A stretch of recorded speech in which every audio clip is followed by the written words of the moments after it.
Nigeria's endless war. Why Boko Haram and banditry refuse to die.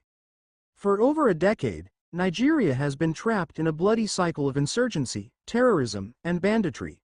Boko Haram, once a fringe sect led by Muhammad Yusuf in Maiduguri, has evolved into a hydra-headed monster spawning multiple factions, ISWAP, Ansaru, and the growing menace of bandits. Instead of defeating them, successive Nigerian governments have watched them proliferate like wildfire. Why is this so? Why has Africa's most populous nation, with one of the continent's strongest armies, failed to stamp out these groups? The answers lie in a murky mix of political complicity, corruption, foreign collaboration, and deliberate double standards. The early seeds.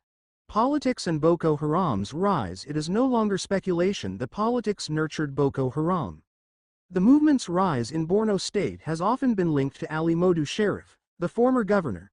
Critics allege that Sheriff, in a bid to consolidate power, courted extremist elements and provided political cover for Yusuf's group in its early years. The insurgents were allegedly used as foot soldiers in elections before spiraling out of control. When violence erupted in 2009 and Muhammad Yusuf was killed in police custody, many thought the sect would die with him.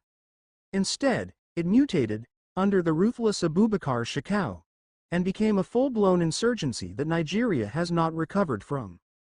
Sheriff has repeatedly denied sponsoring Boko Haram, but the stain remains. His successor, Kashim Shettima, now Nigeria's vice president, presided over Borno during the most violent years. Under his watch, Boko Haram abducted the Chibok girls in 2014, an incident that symbolized the government's weakness.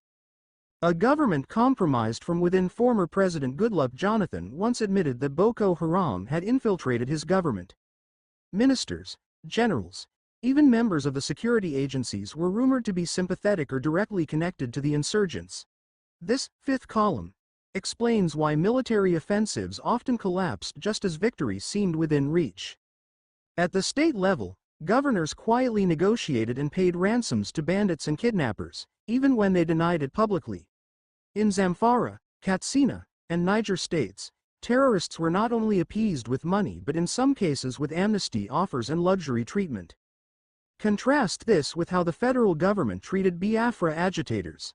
Leaders like Nnamdi Kanu of IPOB remain in prison, and members are hunted down with brutal efficiency. Meanwhile, terrorists who kill and abduct children are courted, dined with, and sometimes paraded as repentant. This double standard fuels suspicion that insurgency in the north has become both a weapon